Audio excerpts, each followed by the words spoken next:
ladies and gentlemen, and welcome to the National Press Club of Australia and today's Westpac address. I'm sorry, I was waiting for the introduction, which I did not hear.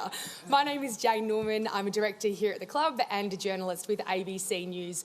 Today's guest is Alan Tudge, the Minister for Immigration, Citizenship and Multicultural Affairs. We're holding today's event under COVID-19 restrictions. If you're following the conversation online, you can find us on Twitter. Our handle is @PressClubAust and our hashtag is NPC. Mr Tudge's speech today is entitled A United Australia, Safeguarding Our Social Cohesion and Keeping Australians Together in a Time of COVID. Everyone, please welcome Alan Tudge for his very first National Press Club address.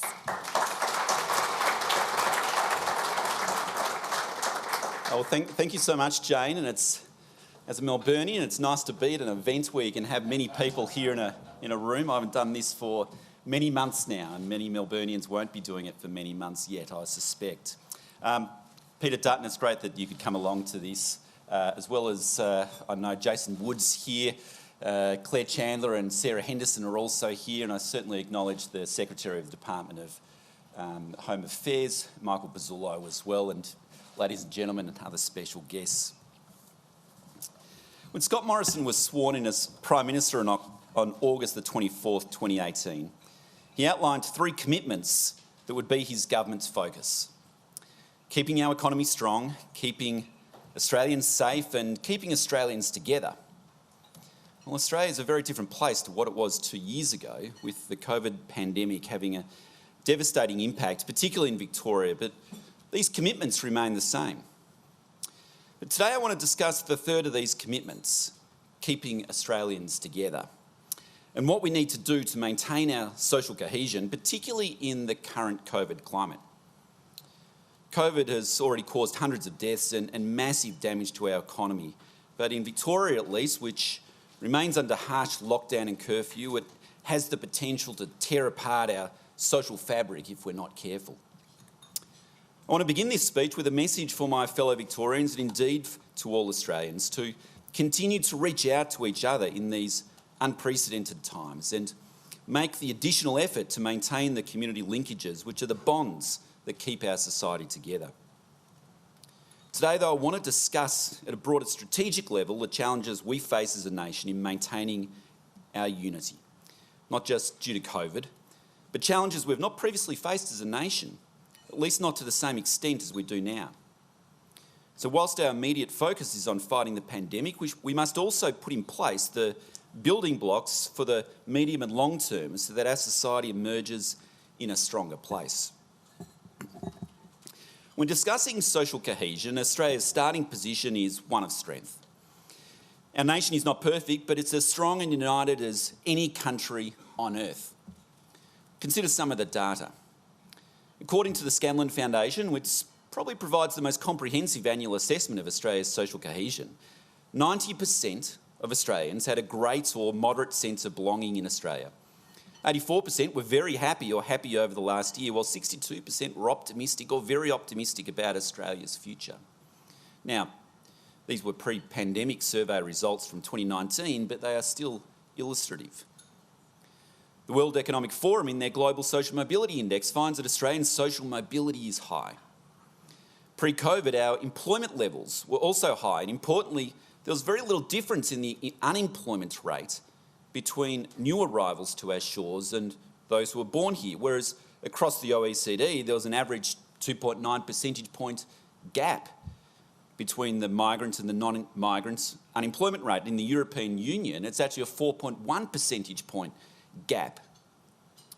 Migrants create more small businesses in Australia proportionately than non-migrants, despite 83% of migrant business owners not owning a business before coming here.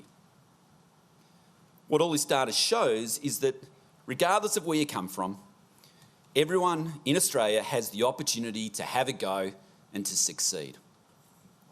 As the Prime Minister has said, if you have a go, you'll get a go in Australia. People aren't excluded. Individuals such as Hugh Van Lee are living examples of this, a Vietnamese refugee who's now the Governor of South Australia. Our social cohesion is particularly remarkable given the size and diversity of our migrant intake. There are people from every single country on earth living here. Almost 30% of us were born overseas, and a further 21% of at least one migrant parent born overseas. Now, the United States, known as the Great Melting Pot, has just 13% born overseas. Further, we've not seen the extent of religious or ethnic violence experienced in some other countries. We've actually seen quite the opposite, and this has never been more on display than during the bushfires and during the COVID pandemic, where multicultural communities have stood up to support their fellow Australians.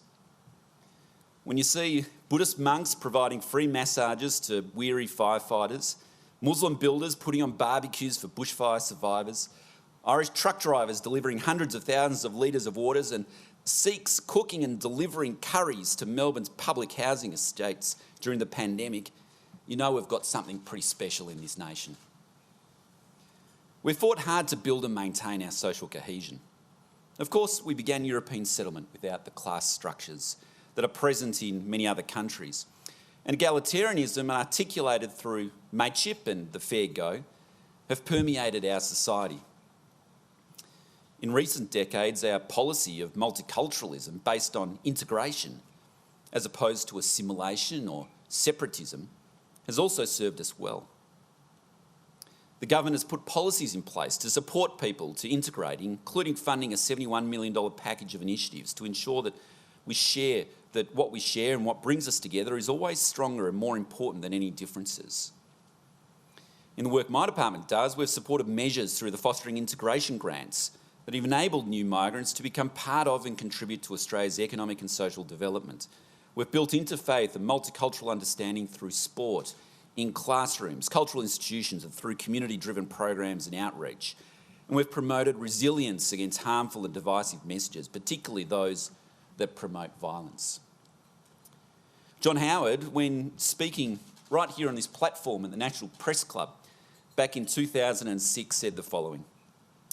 He said, Australia's crowning achievement, born of its egalitarian tradition, is its social cohesion. No country has absorbed so many people from as many nations and as many cultures as Australia, and done it so well. The strength of a culturally diverse community united by an overriding and unifying commitment to Australia is one of our great achievements and one of our great national assets. Well, he was right back then, and the evidence suggests that it remains one of our great national assets. So while we should be proud of what we've collectively achieved, we cannot be complacent. There are factors today putting strain on our cohesion that weren't there 14 years ago when John Howard made those commitments, or even 6 months ago in some cases. So far from being complacent, it means that we need to redouble our efforts. Consider 4 newer or enhanced challenges we face today. First, COVID itself. Now, John Ferguson from the Australian newspaper wrote earlier this month that the stage 4 lockdown restrictions in Melbourne will crudely tear the state's social fabric. Now, I'm not as pessimistic as he is, but there's no doubt that the impact will be devastating for many and challenge us in ways previously unseen. Even in other states, everyday community activities, which have traditionally been so important at holding communities together, are not as vibrant as they once were, or they're still restricted. Activities like community and national sport, church and worship attendance, meetings and gatherings of a local RSL or Rotary or Scouts and Guides. Even office work life has changed dramatically with less physical interaction with our colleagues. Technology can only do so much to make up for this lack of physical community. Most concerning, however, is the impact of COVID on jobs. Compared to other countries, our economy is robust and holding up, but Treasury is still forecasting that the COVID effective unemployment rate will reach 13% in the September quarter. And this will be devastating for so many. Moreover, we know that when unemployment rises, sentiment towards migrants can deteriorate. We've already seen some disgraceful racist attacks against Asian Australians, actions that have no place in this country. We must always guard against such behaviour and call racist acts out whenever they occur. And I think the vast majority of Australians would completely agree with that sentiment. The second challenge, foreign interference.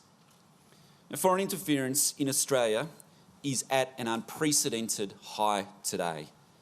As the Director General of Security, Mike Burgess, bluntly said earlier this year, the level of threat is higher now than it has been throughout the entire Cold War period. Foreign interference. Foreign actors have multiple objectives. One is to seek to grow division in our society by pushing people away from Australia and placing their loyalties elsewhere. They seek to sow distrust in governments and institutions. Every sector of our community is a potential target, including parliamentarians, their staff, and all levels of government, the media, opinion makers, business leaders, and the university community. I'm particularly concerned about the reach of some foreign actors into our multicultural communities. Members of our diverse communities have been both victims of interference and used as vectors to engage in foreign interference. Despite now being proud Australians, some communities are seen by their former home countries as their diaspora, to be harassed or exploited to further the national cause. Some who criticise their former country are silenced through threats and intimidation, including to family members back in their country of heritage. Others are persuaded or forced to monitor or harass members of their own community who may hold views contrary to those of the governing regimes in their former countries. Further, malign information or propaganda can be spread through multicultural media, including foreign language media controlled or funded by state players. And this can be particularly influential if local residents' English is poor, and hence they're more reliant on foreign language sources. The third challenge is the increasing number of those who cannot speak English. In 2006, when John Howard was here, about 560,000 residents did not speak English well or at all. By 2016, at the last census, it was 820,000. Based on these trends, it's probably close to 1 million people now in Australia who cannot speak English or whose command of English is very poor. About half of these would be of working age. Now, having poor or non-existent English skills is a huge disadvantage to anyone in Australia because of the barriers it places in gaining employment and fully integrating into Australian life. Indeed, there is no other factor that I have seen which has such a strong correlation to employment. Those in Australia who don't speak English, only 13% of them are in work. Those who speak English well, that figure is 62%. It is stark. If you can't speak English, the chances of you being in work are so much lower. And when the number of people with poor English skills is high, and national cohesion is also affected. How can we fully connect together without a common language? How can everyone fully and comprehensively participate in our democracy? We've seen this through the pandemic, where it's been difficult to communicate with all Australians through the mainstream channels. During this time, we've significantly increased our engagement with community leaders and organisations. Ministerial engagements has been as high as ever during these COVID restrictions, with technology being a major driver in these engagements, providing a regular connection in bringing community leaders together from around Australia. Since March, there's been more than 6,700 engagements with key multicultural groups and community leaders. And whilst we've produced over 4,600 materials translated into 63 languages during the COVID time, the challenge in engaging all Australians remains the same if English is poor. Now, this is not to blame anyone whose English language proficiency is poor, but clearly full participation in the community is difficult when there are language barriers. Without English language skills, migrants are less likely to get a job, less likely to integrate, and less likely to participate in our democracy. Moreover, living in Australia does not guarantee that English will be acquired. Based on the census data, it's estimated that around half of the overseas born who arrived with no English still speak no English 15 years after being in Australia. Whilst the 2019 ABS survey showed that the numbers may have slightly improved, there still remains a significant challenge for us to improve this overall trend. We particularly need to get better results from our $1 billion adult migrant English program, which I'll come to later. But the final challenge to our social cohesion, which I want to mention here, is technology itself. You know, during John Howard's address, where I mentioned that quote in 2006, the iPhone hadn't even been brought to market.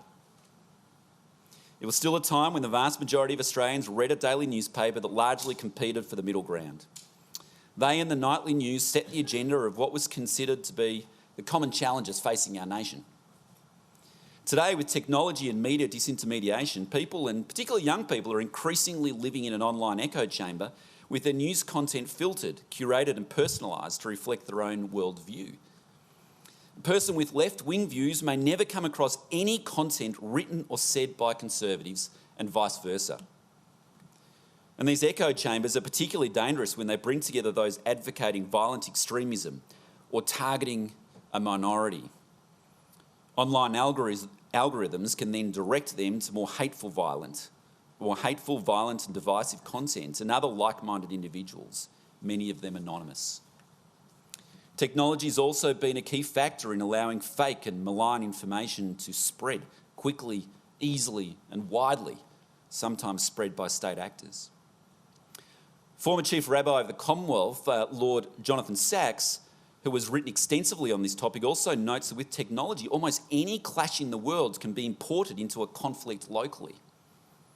He says that what might 20 years ago have been a local problem dealt with locally can now set off a series of protests on the other side of the world with a ferocity beyond anyone's power to control.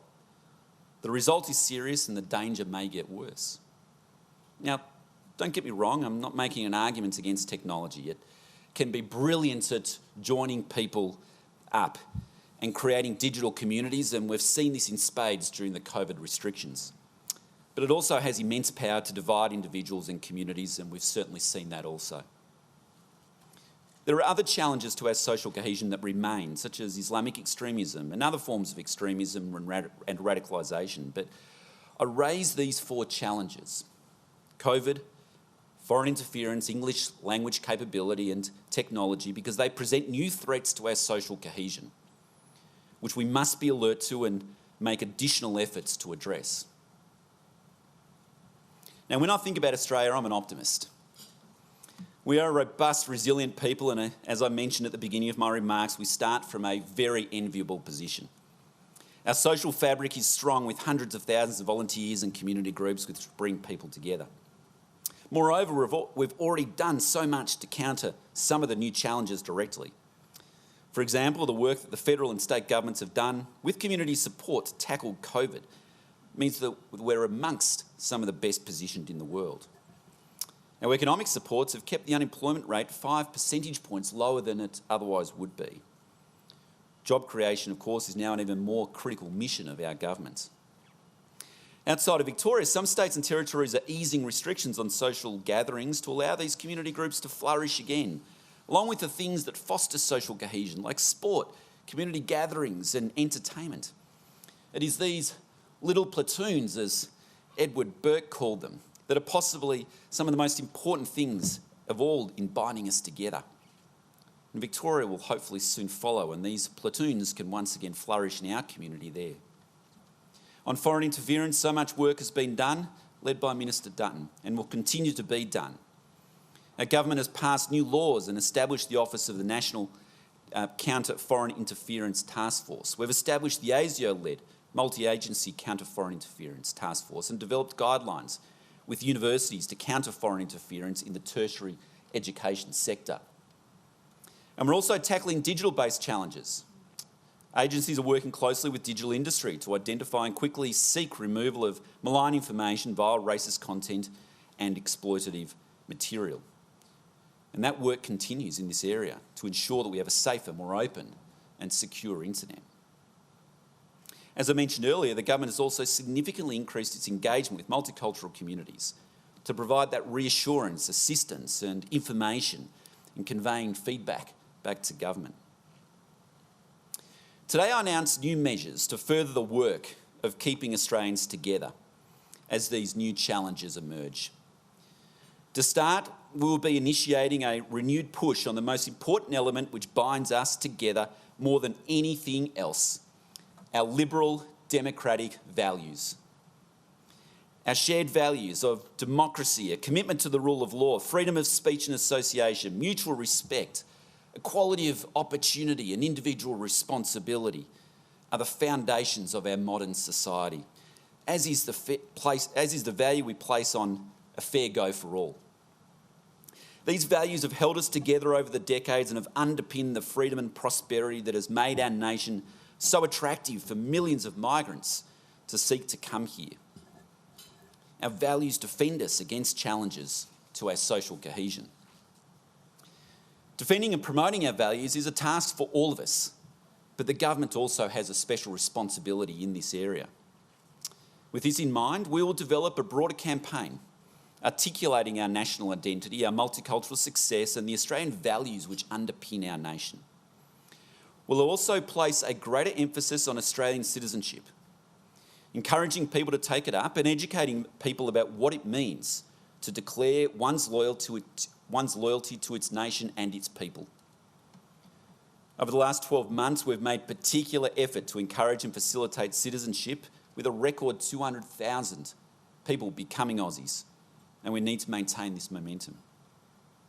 I'm announcing today that we'll be updating the Australian citizenship test, and this will include new questions on Australian values. I'll have more to say on this in the coming weeks, but the stronger focus on Australian values in citizenship testing will be an important part of helping protect our social cohesion into the future. Australian citizenship is both a privilege and a responsibility, and it should be granted to those who support our values, respect our laws, and want to contribute to Australia's future. We should ensure that those who come here and those who want to settle here clearly understand and are willing to commit to the shared common values that unite us all as Australians. The government will also be updating the Australian Values Statement, something that is signed by temporary and permanent migrants as well as citizenship applicants. This will make the statement more meaningful so that it reflects the importance we place on the values that define and shape our country and culture. As well as these initiatives, the government is making substantial changes to our adult migrant English program so that English capability is more widespread. This is a $1 billion program, but it's presently not having a sufficient impact. It currently provides migrants 510 hours of free language tuition, but on average, people only complete 300 hours of classes and only 21% leave with a functional level of English. This is just not good enough. The current program is mostly classroom-based and doesn't provide the flexibility needed for people working or with caring responsibilities, and doesn't sufficiently take advantage of the massive opportunities from EdTech. Moreover, once you've been here for 5 years, a person becomes ineligible to take further classes. In many cases, 510 hours is also insufficient, particularly for those whose native language is not a European one, which is many of the major groups of our new migrants today. They may well need 1,000 or 2,000 hours of classes. Hence, the government will lift the cap on class hours and remove the time limits. From today, this means that any permanent resident or citizen who doesn't yet have functional English, that is, the basic language skills to enable participation in our society, will be able to attend classes free of charge until they acquire this language capability. And I'm encouraging those who fit this description to take up this opportunity. Use this time to become better equipped at learning English. Further, once we pass legislation, people will also be able to continue to undertake classes until they reach vocational level English, rather than just functional level. And we'll work closely with the English language providers and the industry, including the EdTech, to ensure these reforms generate the improvements we need and expect. I want to see better results from those providers starting now. The government will also boost our successful community liaison officer network to include more officers with dual language skills, including in Arabic, Mandarin, Cantonese and Vietnamese, to enhance our engagement with communities at the grassroots level. And this will help us better understand issues in these communities and better ensure that they are receiving government information and support. We started this network when I was last Minister for Multicultural Affairs, and it's been effective in reaching out to communities. We will now go further. Finally, there'll be further investment to understand and track our social cohesion in a more sophisticated manner. This will include a focused research program designed to better understand community sentiment towards social cohesion. For example, we'll partner with the Scanlon Foundation Research Institute to better harness their research to inform our social cohesion policy making, program and delivery, and allow an ongoing public discussion around this area. These initiatives will reinforce our values, strengthen our common language, and keep us further united. The goal of social cohesion is one for all of us to progress and to take action where we can at an individual and community level. It's not just for government. And this is particularly important now during these very tough times, certainly for those in Victoria. For Victorians who endured lockdown 1 and now lockdown 2 with an added curfew, the slogan that somehow staying apart keeps us together has basically turned the notion of social cohesion and community on its head. Of course, no one wants to lock people in their homes. Perhaps we need to think longer term with the hope that the silver lining in all of this might be a stronger community at the other end. For instance, once restrictions ease more broadly, what if we all commit to joining a new community group, a Rotary, a Lions Club, or commit to introducing ourselves to a neighbour or to a new arrival in the community, or commit to volunteering, or commit to assisting the vulnerable or lonely? Whilst we'll eventually get through this terrible period, wouldn't it be good to strengthen our social cohesion when we do? To build on the great community support we saw in the first lockdown. Ladies and gentlemen, 2020 has already shown us the challenges and uncertainty we face. From bushfires and floods, a global pandemic, sophisticated cyber attacks and foreign interference. All of this has occurred against a backdrop of a more complex geopolitical environment in our region. But when we look around the world, we're in an enviable position. Few nations could claim to enjoy the peaceful unity that characterises Australia's multicultural society. And our challenge today is to ensure we remain one of the most successful multicultural societies in the world. The government is stepping up to play its part. It's my hope that the community will continue to step up and do what Australians do so well, looking after each other to build an even stronger Australia. Thank you very much.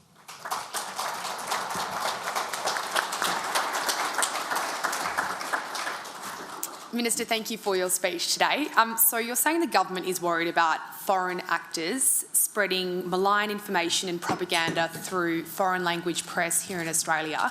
Can you provide any examples of just what kind of propaganda is being spread and in which publications the propaganda is appearing? I thought you might ask that question, Jane. I won't specifically mention any particular publications, but it is clear that some foreign actors deliberately seek to divide some of our multicultural communities. And in some cases, they will do this through the foreign language media, of which foreign actors may fund or indeed control. And of course, my point is that if your English language capability is particularly low, then you may be reliant upon that information, rather than being able to listen to this address or the Prime Minister on a daily basis. To understand fully what the national issues are. It's been widely reported, though, that particularly the Chinese government will seek to censor any criticism of it in Chinese language publications here in Australia. Are you aware of this? Has this been brought to your attention as Minister?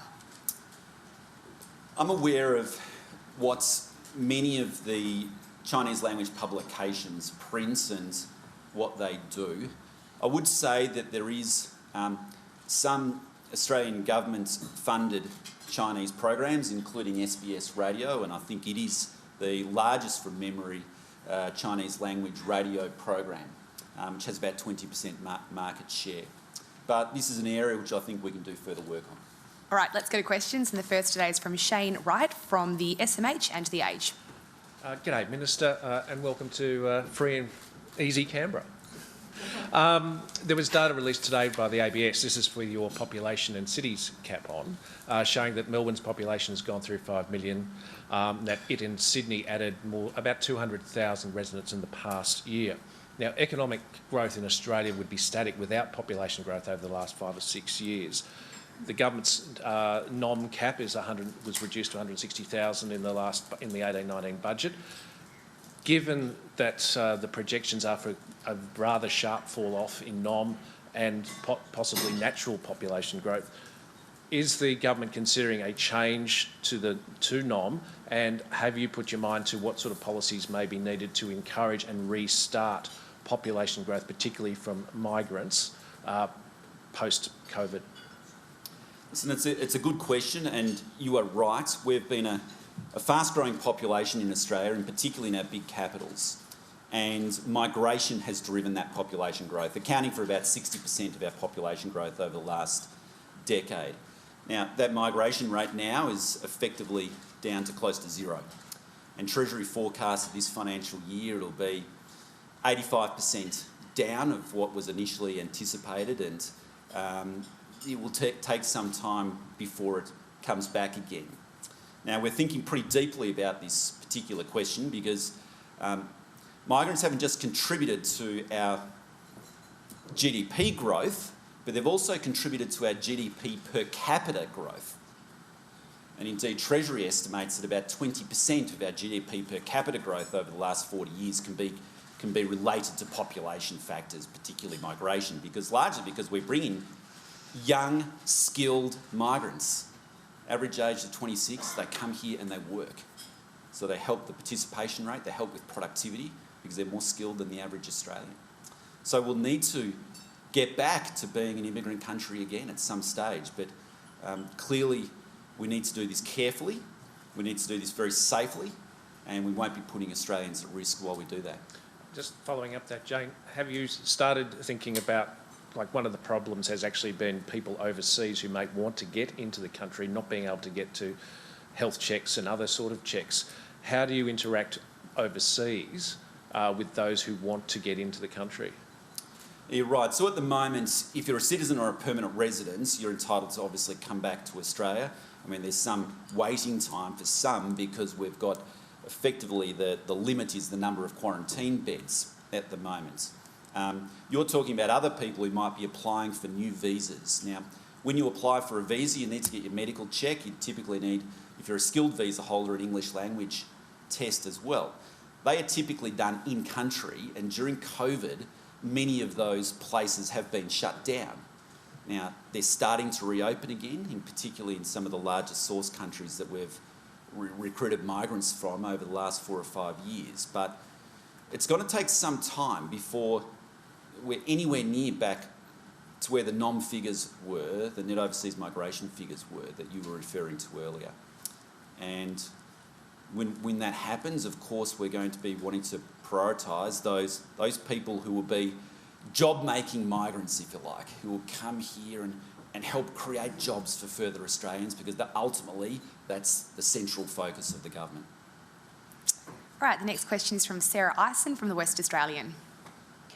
Sarah Ison from the West Australian, thank you for your speech. Just on migrants who are here who might have difficulty finding a job, there is a lot of concern about skills mismatch. You might have someone with an engineering or medical qualification that's doing a very low-skilled job. Is that something that you're looking at, given that, you know, we kind of have to make the most of what's here right now because we don't know when we're next going to get another batch of migrants in?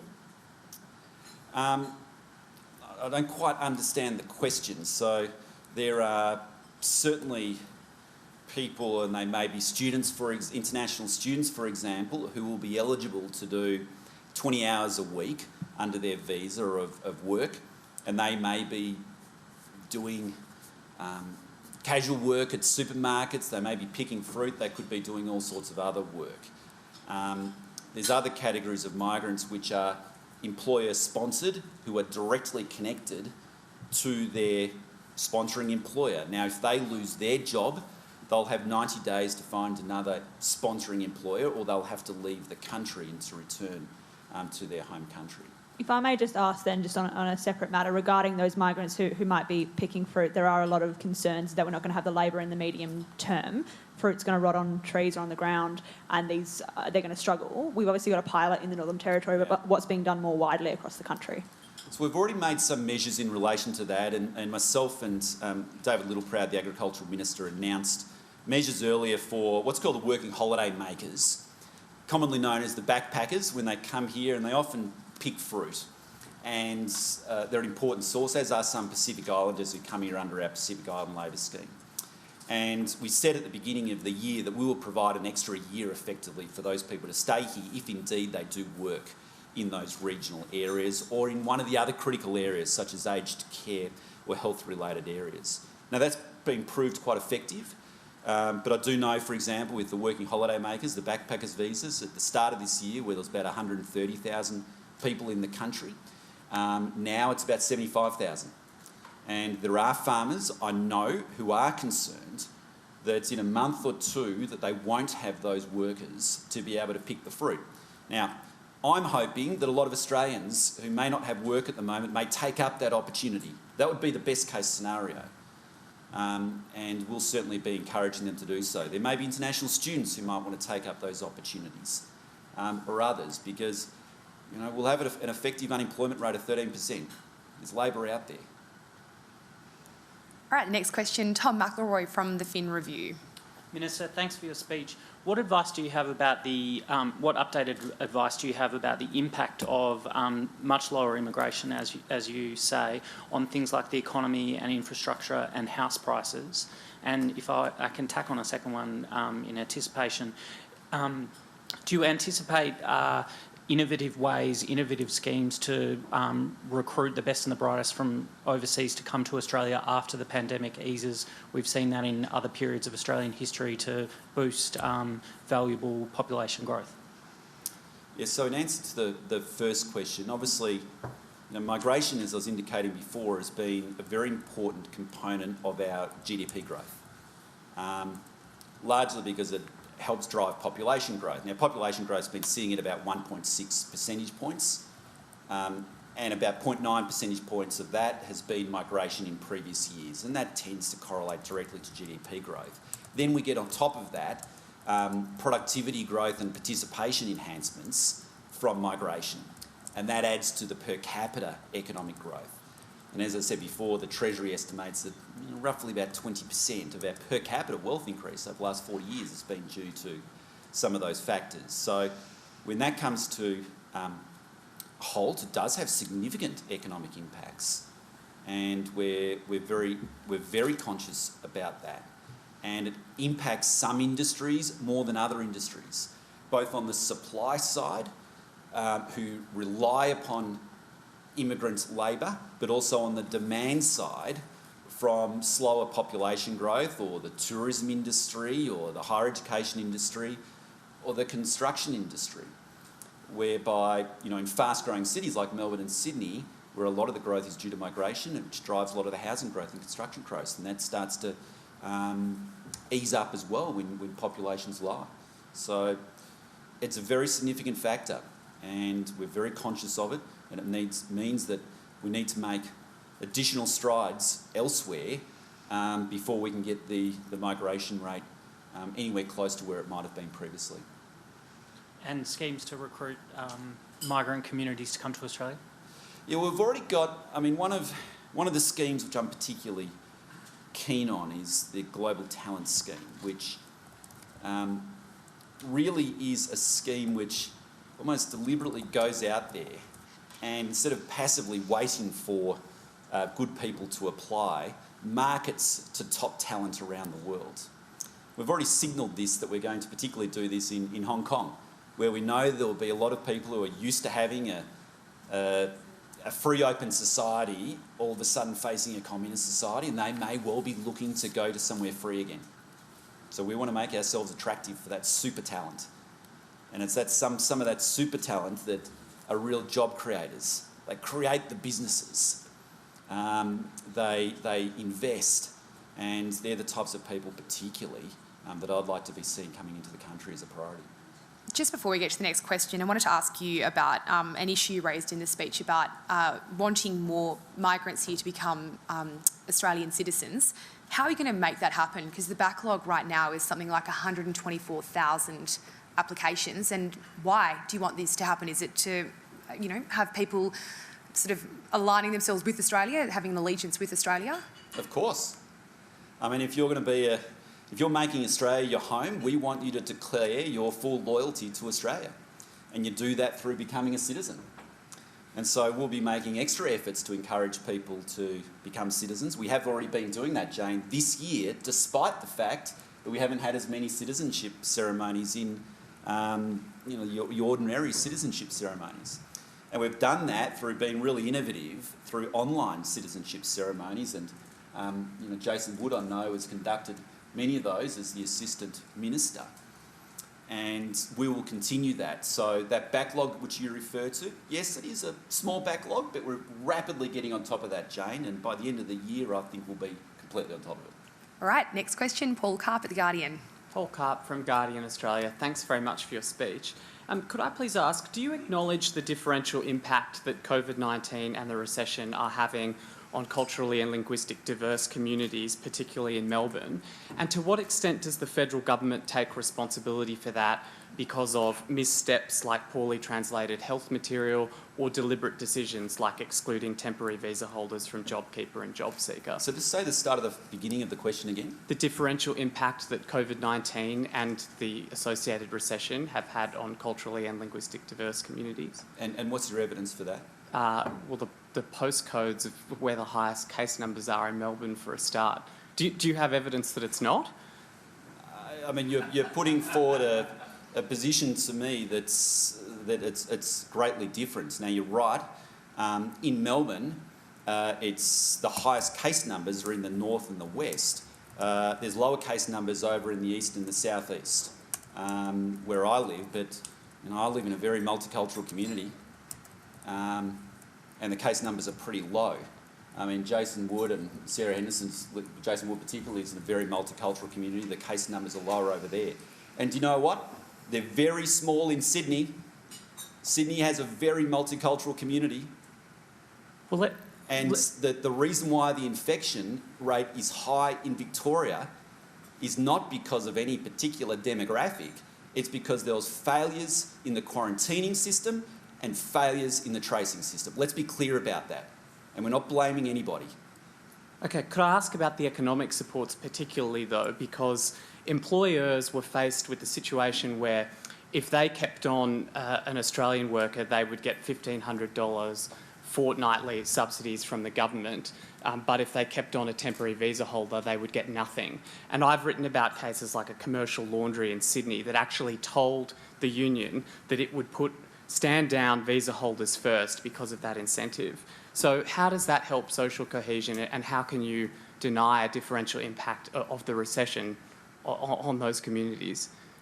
Well, I mean, you're talking about a differential impact potentially between Australians and permanent residents and foreign nationals.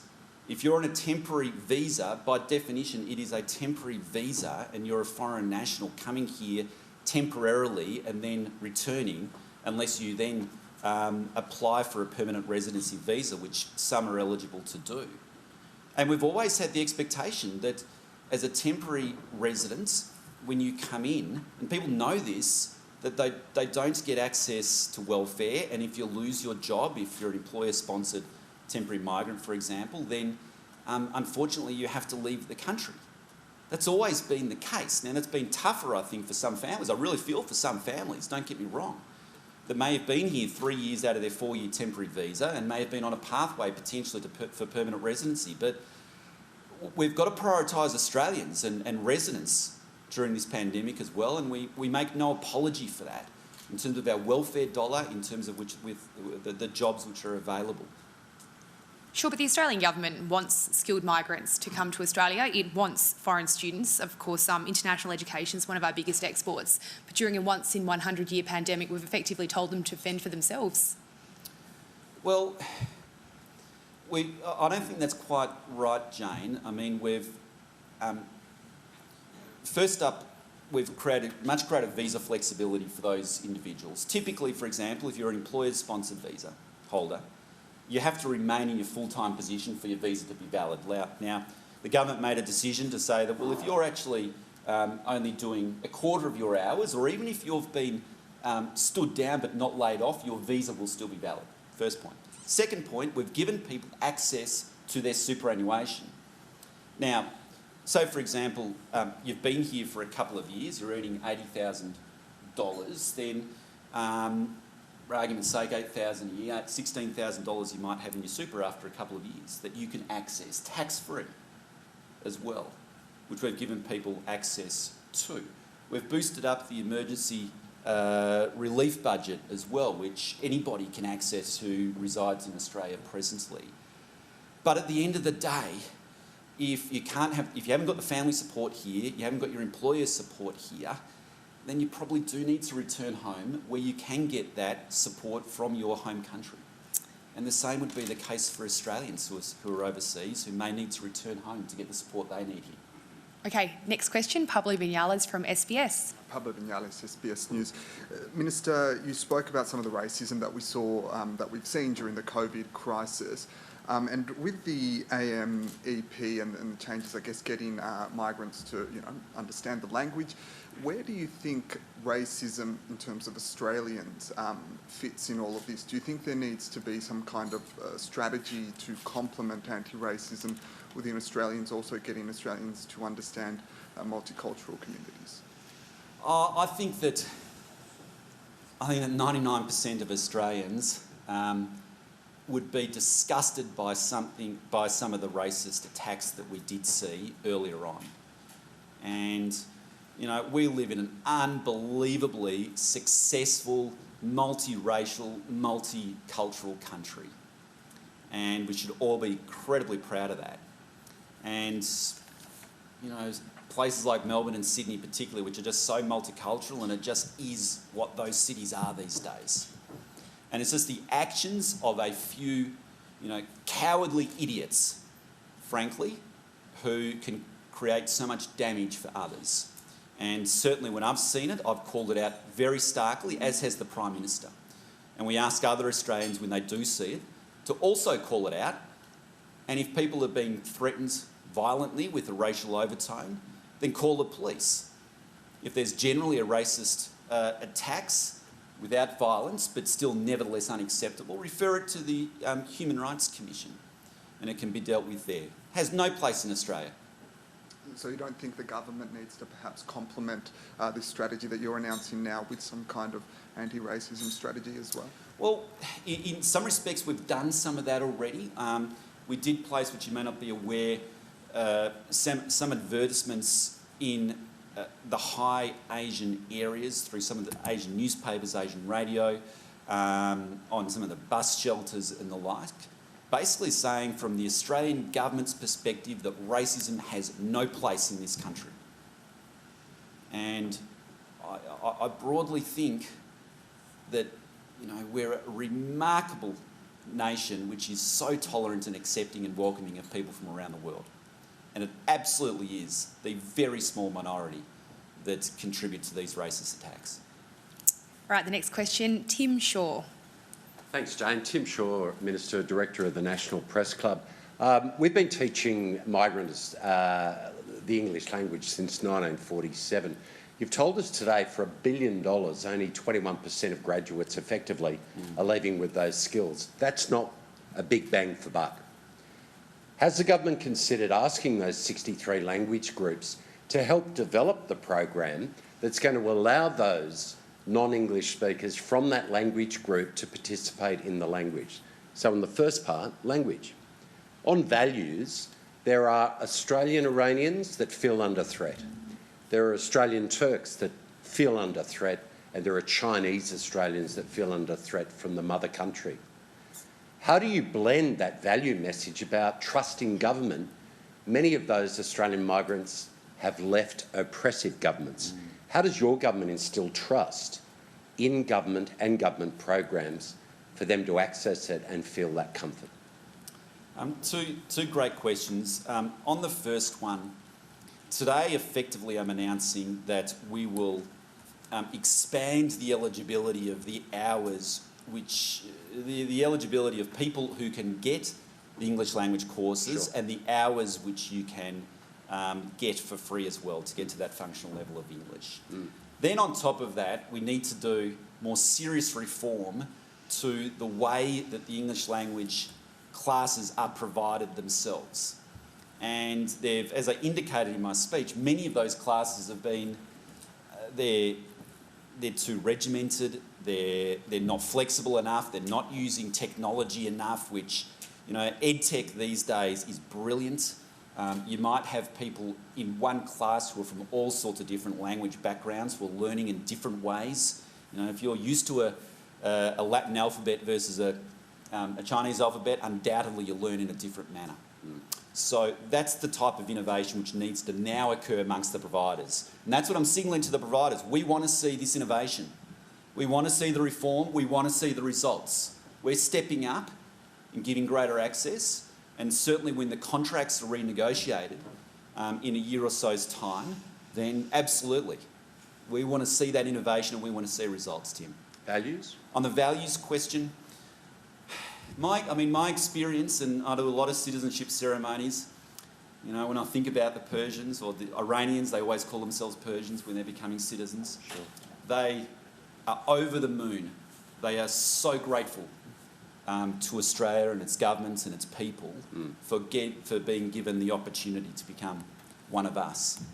And we welcome them with open arms. And I don't think in that instance that you've always got to work, or governments have to work to get the trust of the broader Australian community, and I wouldn't differentiate, for example, the Iranians from anybody else, let alone some of those other groups. But if they're under pressure, how do they interact with your government and agencies, state and federal, to be able to report safely and securely the pressure they're under? Yeah, I mean, and then you're getting more into some of our foreign interference strategies there as well, and I know we've got Peter Dutton obviously here who heads up sort of the more detailed foreign interference work, and I'll have a refer chat that with one. him It's handy having Peter here actually. It's Come and join us on stage. Those tougher questions to him.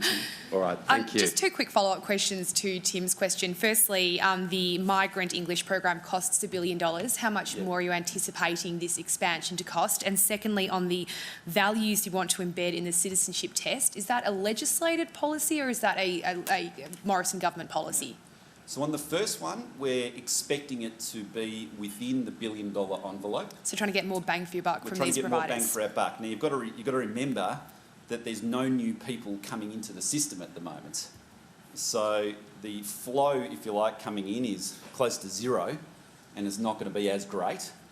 And then, so that's in the short term. In the medium term, you know, I expect with the better use of technology into the English language classes, we should be able to get close to half of the unit cost of delivery. And so the combination of those two means that we'll be able to get a lot more out of our English language program. Now, the second question in relation to the citizenship test, that's not legislated, that's an administrative decision, effectively a cabinet decision, but there will be a much more significant section in the citizenship test starting in November on Australian values. Now, they may well be questions in the vicinity of asking about, you know, if there's a conflict between a so-called religious law and a parliamentary law, which one prevails? How are men and women treated under the Australian legal system and parliamentary system? So it might be those types of values-based questions, which for people who've been in Australia for a long time, you'll look at them and think they're very straightforward, but you've got to remember that there's a vast, many of our new migrants today come from places where the value systems are very different to what liberal democratic values are. All right, next question, Tony Melville. Thanks, Minister. Tony Melville, Director of the National Press Club, and my day job is Australian Industry Group, and I say that to declare because we talk a lot about borders and this question's about borders. So you've said today we're all in this together. Did I say I'm happy that Peter's here as well? State borders and national borders. We're all in this together. We're all united. We all share common values. How does that stack up when one state won't let another Australian in their state? And is the government, I know the Prime Minister has been speaking about the border question, but is that messaging going to get tougher, and is someone prepared to say, you know, Premier, tear down this wall? Yeah, it does. Yeah, listen, I think you're right that. I mean, the Prime Minister has been really clear on this, and in relation to the border issue, we're trying to work cooperatively with the states and just sort through on a very pragmatic basis those issues.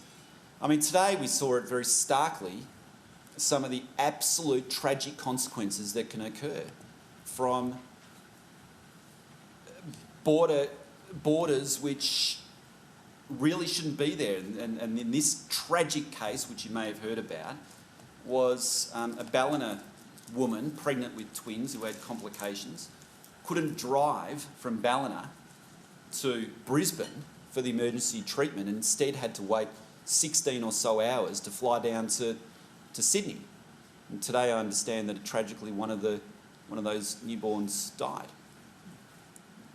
Now I don't know the full details of that, but you know, these are serious decisions. There's serious consequences associated with this.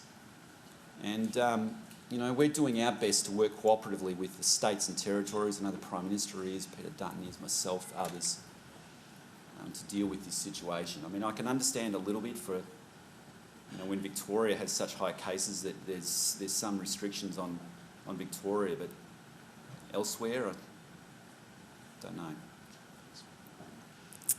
And a final question from Misha Schubert. Thank you, Jane. Lovely job in the chair today. Minister, welcome to the club. Thanks for being here. Misha Schubert as a director of the club, but also following Tony's excellent lead, declaring I've got another hat with Science and Technology Australia. I wondered if you could share with us, please, your best assessment, knowing that this is a rapid, real-time, moving set of events, on when you think there will be some resumption of international travel and migration to Australia, or at least, if you can't tell us sort of the broad timeframes on the latest analysis, whether there's a sort of broad sort of indication of, you know, if there's a vaccine at point X, it would take Y number of months from that point onwards. It's still difficult to predict at this stage, Misha. There's a lot of ifs in that question. I mean, what I can say is that we have started to process again, where we can, some new visa applicants. But of course, the priority is being given, the bottleneck becomes the quarantining arrangements, and priority is obviously being given to Australians and residents who are returning. Broader, you said travel into Australia. I mean, by far and away the biggest group of people who come to Australia are international tourists. There's about 10 million border crossings each year. Now, I can't imagine getting back to 10 million border crossings each year for a long time yet, unless there is a vaccine which is globally distributed and works. And so it's, we'll have a bit more to say about it in the budget. We're working on that presently, and we keep our fingers crossed that these vaccines, many of which are in stage 3, will actually come through. The July economic update assumed from Treasury that borders would begin to reopen internationally from January. At the time it was said to be a pretty optimistic forecast, but is that still the assumption that the government is working on? I mean, technically the borders aren't locked shut, so there's already some migration, but it tends to be more on an exemption basis at the moment. We'll update those figures, Jane, in the budget. Just let me say that. All right, well, ladies and gentlemen, let's conclude on that note. Please thank the Minister, Alan Tudge.